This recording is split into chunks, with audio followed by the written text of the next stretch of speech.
नई श्रृंखला में आप सबका स्वागत है। और आज की इस वीडियो की शुरुआत ऑब्वियसली आप सबके ढेर सारे आभार के साथ आपने इतना सारा प्यार दिया है पितृपक्ष की वीडियो पे, उसके लिए बहुत बहुत आभार। और आज की इस वीडियो में मैं आप सबसे शेयर करने वाली हूँ नवरात्रि, विशेषकर शिव जो शारदीय नवरात्रि पड़ने वाली है अश्विनी मास की, उसके विषय में मैं आप सबसे शेयर करना चाहती हूँ 9 नियम जो संबंधित हैं हमारे शारदीय नवरात्र से। इस विशेष व्रत का जो पालन करेंगे, जो अनुष्ठान करेंगे, जो कलश स्थापना करेंगे, जो जौ को बोएंगे या जो विशेष सप्तशती चंडी का पाठ करेंगे, उनको इस 9 नियम का विशेषकर पालन करना चाहिए। तो आइए इस वीडियो के पहला नियम मैं आप सबसे बताना चाहती हूँ कि सबसे पहले नवरात्रि व्रत का जो धारण करेंगे उनको कलश स्थापना जरूर करनी चाहिए। विशेषकर श्री कलश की स्थापना जरूर करें। श्री कलश की जहाँ पर भी स्थापना होती है नवरात्रि संबंधित पक्षों में या शारदीय नवरात्र में, उसमें उस समय उस जहाँ पर भी कलश की स्थापना होती है उसके संयोग में, उसके ऑरा में, उसके चारों ओर नेगेटिव शक्तियों का आगमन बहुत ही रूप से निषिद्ध माना जाता है। तो सबसे पहले मैं आपको यही बताना चाहती हूँ कि जो लोग भी शारदीय नवरात्र व्रत को उठाएंगे, पालन करेंगे, या कात्यायनी पूजन करेंगे, या सचंडी पाठ करेंगे, या सप्तशती पाठ करें, आप इसमें से कुछ भी कर रहे हो, आपको कलश स्थापना जरूर करनी है, विशेष तौर पर नवरात्र के दिनों में। और श्री कलश की स्थापना करेंगे। अभी आप अगर हमारे चैनल पर जाकर देखें, हमने श्री कलश स्थापना के बारे में बताया हुआ है, तो विशेषकर श्री कलश की स्थापना करें।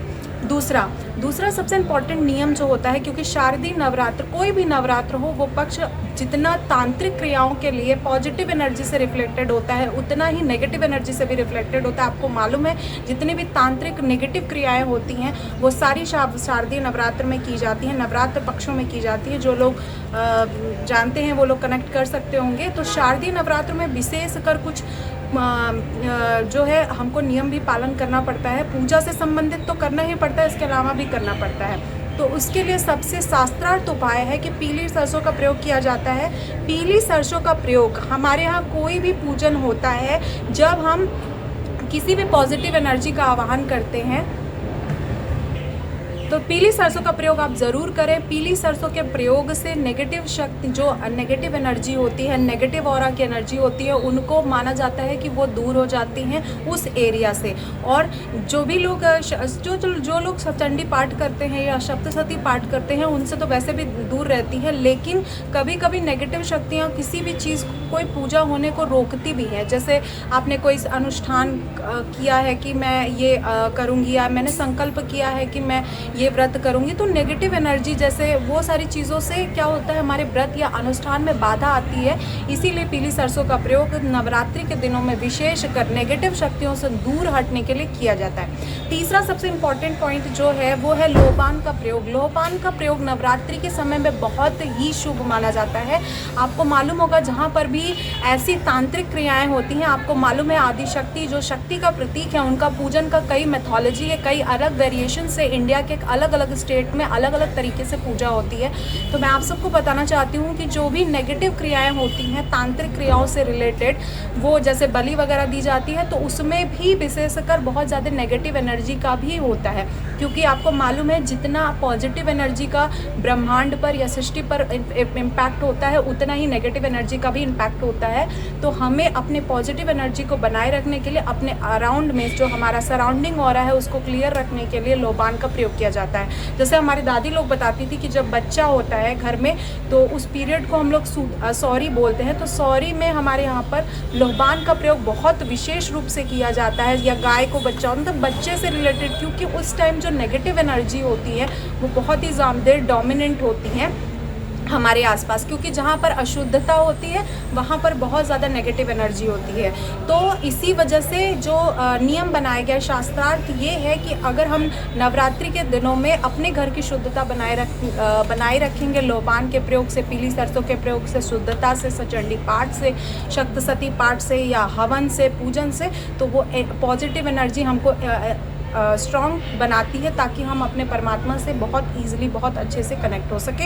आपको ध्यान आप जब करेंगे, आप साधना करेंगे, योग से जब आप जुड़ेंगे तो आपको बहुत ही ईजिली आप उन चीज़ों से कनेक्ट कर पाएंगे। तो ये 3 विशेष नियम है। इसके अलावा 2 स्पेशल नियम मैं आपको वीडियो के लास्ट में बताऊंगी। तो 9 नियम में से जो 7 नियम है वो तो कॉमनली मोस्टली लोग जानते भी होंगे, जो नहीं जानते उनके लिए मैं बता रही हूँ, लेकिन 2 स्पेशल आई थिंक आप लोग नहीं जानते होंगे, तो वो 2 स्पेशल नियम भी आपको ज़रूर बताऊँगी। जो लोग भी व्रत धारण करेंगे, यानी 9 दिनों का जो शारदीय नवरात्र का व्रत होता है, अभी मैं नेक्स्ट वीडियो में अपलोड करूँगी किस दिन पे कौन सा है, कैसे आपको पाठ करना है, सप्तशती पाठ कैसे करना है, व्रत कैसे करना है, अनुष्ठान कैसे करना है। कोई अपराजिता देवी की पूजा करना चाहता है, अनुष्ठान करना चाहता है, तो वो कैसे करेगा, तो उसके लिए मैं अलग सेपरेट वीडियो डालूंगी। इस वीडियो में सिर्फ मैं नियम को बता रही हूँ। तो आपको ये बताना चाहती हूँ कि जो लोग भी व्रत धारण करेंगे फर्स्ट डे और अष्टमी के दिन, यानी प्रथम और अष्टमी के दिन पर जो भोग माता रानी को अर्पण किया जाता है वो बिना सेंधा नमक रहित होता है। यानी हमारे यहाँ पर ऐसा कल्चर है, आपके यहाँ पर स्टेट वाइज या डिस्ट्रिक्ट वाइज वो चीज़ें वेरिएंट हो सकती हैं, चेंज हो सकती हैं। तो हमारे यहाँ पर जो प्रथम दिन यानी शैलपुत्र, जब पहला दिन होता है नवरात्रि का, और अष्टमी के दिन, ये दोनों दिन पर सेंधा नमक का प्रयोग निषिद्ध होता है। यानी बाकी दिन आप भोजन कर सकते हैं सेंधा नमक से युक्त, लेकिन आप इन दिनों 2 दिनों पर नहीं, यानी पूर्ण फलाहार पर निर्भर होते हैं। जो लोग सप्तशती पाठ करेंगे या निर्भोग यानी बिना भोजन के जो लोग नवरात्रि के 9 दिन का व्रत रहेंगे, यानी जल पे आश्रित होकर व्रत रहेंगे। कुछ लोग ऐसा भी व्रत रहते हैं कि इसमें सिर्फ जल यानी लिक्विड चीज़ें पी के रहते हैं, जैसे जूस वगैरह, या फिर जो है केवल पानी पी के रहते हैं, तो उनके लिए ये नियम नहीं है। जो लोग भोजन करके रहते हैं, भोजन इन द सेंस फलाहार करके रहते हैं, अन्न खा के कोई भी नवरात्रि व्रत का अनुष्ठान न किया जाता है, न तो सप्तशती पाठ किया जाता है। तो सेंधा नमक का पहले और अष्टमी के दिन प्रयोग बिल्कुल निषिद्ध माना जाता है। तो प्रथम और अष्टमी दिन जो होता है उस दिन आपको नहीं करना है। तो ये तीसरा हमारा लोहबान के बाद ये चौथा नियम है। चौथे नियम को आप फॉलो ज़रूर करें। पांचवा नियम जो होता है, जब भी हम अनुष्ठान करते हैं या आप सप्तशती पाठ भी करेंगे तो गेट पे आप बंधन वार ज़रूर लगाइए, उससे भी नेगेटिव एनर्जी को एंट्री नहीं मिल पाती। और जब भी हम सप्तशती 9 दिन का पाठ करते हैं या जौ को बोते हैं, तो जो भी नेगेटिव एनर्जी होती है, किसी भी योनि की नेगेटिव एनर्जी हो, वो मुक्त हो जाती है, वहाँ से हट जाती है। उस एरिया में, जिस एरिया में पूजा हवन या सप्तशती सचंडी पाठ होता है, उस एरिया में नेगेटिव एनर्जी का स्रोत बिल्कुल भी नहीं आता है। जैसा कि आपको मालूम है, बिकॉज ऑफ द कलयुग फेज बहुत सारे नेगेटिव वाइब्रेंट्स हमारे आसपास होती रहती है, बहुत सारी नेगेटिव चीज़ें होती रहती हैं। तो मानव व्यवहार के कारण भी, और सोसाइटी में बहुत सारी चीज़ें हम सुनते हैं न्यूज़ वगैरह में, उसकी वजह से भी, तो इन चीज़ों के डिस्ट्रैक्शन की वजह से कभी कभी पूजा या साधना करने में बहुत ज़्यादा डिस्टर्बेंस होता है।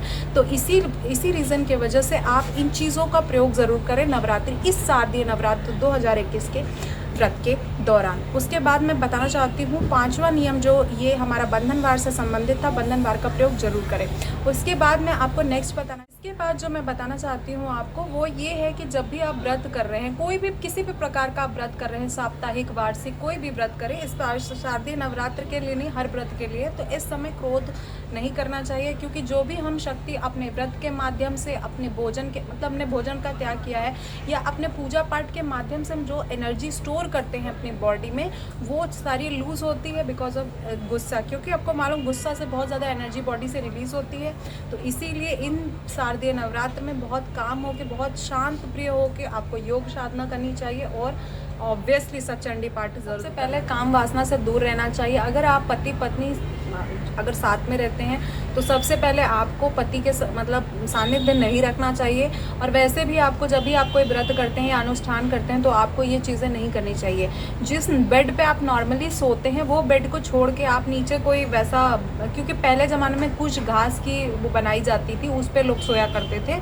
जैसे हमारे दादा लोग हैं, तो वो लोग जो है जब गुरु मंत्र लिए थे, तो गद्दा अलग से बनाया गया था जिस पे वो सोते थे। वो ज़मीन पे ही सोते थे, तो ज़मीन पे गद्दा अलग से लगा के सोते थे वो। तो इसीलिए जब भी हम कोई व्रत को धारण करते हैं, तो उस समय पर हम नॉर्मल जो हमारा सुख सुविधा होता है उनको छोड़ के, बाकी थोड़ा सा अनकम्फर्ट होता है, थोड़ा सा तकलीफ होती है, बट 9 दिनों पर अगर आप सर्वश्रेष्ठ साधना कर रहे हैं, यानी सप्तशती का पाठ कर रहे हैं, तो आपको विशेषकर इन चीज़ों से दूर रहना चाहिए। ये सबसे 8वां पॉइंट है, ये सबसे इम्पॉर्टेंट लास्ट 2 पॉइंट में से पहला पॉइंट था। उसके बाद जो दूसरा पॉइंट है, बेटियों का सब, जो भी जहाँ से मैं बिलोंग करती हूँ, या जहाँ से मैं बिलोंग करती हूँ और अपने आसपास के एरिया में भी मैंने देखा है कि बेटियों का सम्मान बेटों से थोड़ा कम है। तो शारदीय नवरात्र के माध्यम से ये दूसरा लास्ट नियम है कि भाई आप इस चीज़ को जीवन में ज़रूर धारण करें। जितना हमारे जीवन में बेटों का महत्व है उतना ही बेटियों का भी महत्व है। तो बेटी जो है वो सिर्फ शारदीय नवरात्र के दौरान ही उनका सेवा, उनका पूजा या उनके लिए दान वगैरह ना करें, बल्कि नॉर्मल डेज़ में भी करें। तो ये बहुत ज़रूरी चीज़ है। और हमारे खासकर जब हमारी कंट्री ऐसी सिचुएशन से हो, क्योंकि महिलाएं ही जीवन का आधार होती हैं, जहाँ से जीवन का जन्म है, उनका बहुत हेल्दी होना, उनका ब्रेन का सही से डेवलपमेंट होना बहुत ज़रूरी है। और वो तभी होगा जब हम उनका सम्मान करेंगे, हम उनको इज्जत देंगे, और जैसा हम उनको सिखाएंगे वैसे ही नेक्स्ट जनरेशन भी वो सीखेंगे। ठीक है, तो ये बहुत ज़रूरी चीज़ है। और ये 2 नियम ऐसे हैं जो मेरा मतलब, एक तो जो है काम वासना से दूर रहना चाहिए, तो सात्विक आपकी प्रवृत्ति होनी चाहिए, तो सबसे इम्पॉर्टेंट है। इसके अलावा बेटियों का सम्मान भी आप ज़रूर करें। ये भी एक व्रत, मतलब एक व्रत, क्योंकि जीवन में जो हम आचरण धारण करते हैं उससे बहुत ज़्यादा संबंधित होता है, हमारे व्रत से संबंधित होता है। इसीलिए शारदीय नवरात्र में बेटियों का सम्मान भी ज़रूर करें। पर्टिकुलर 9 दिन तो ज़रूर करें, उसके बाद भी करें, क्योंकि वो हमारे जीवन का आधार है, कभी बेटी के रूप में, कभी बहन के रूप में, कभी माँ के रूप में, कभी किसी रूप में। तो इसीलिए ये बहुत ज़रूरी है हमारे समाज के लिए, खासकर मैं भारतीय समाज की बात कर रही हूँ। और इस वीडियो विशेषांक में इतना ही। नेक्स्ट वीडियो में आपको वीडियो अच्छी लगी हो, इन्फॉर्मेटिव लगी हो, तो वीडियो को लाइक शेयर और चैनल पर पहली बार में सब्सक्राइब जरूर कर लीजिएगा। तब तक के लिए नमस्कार।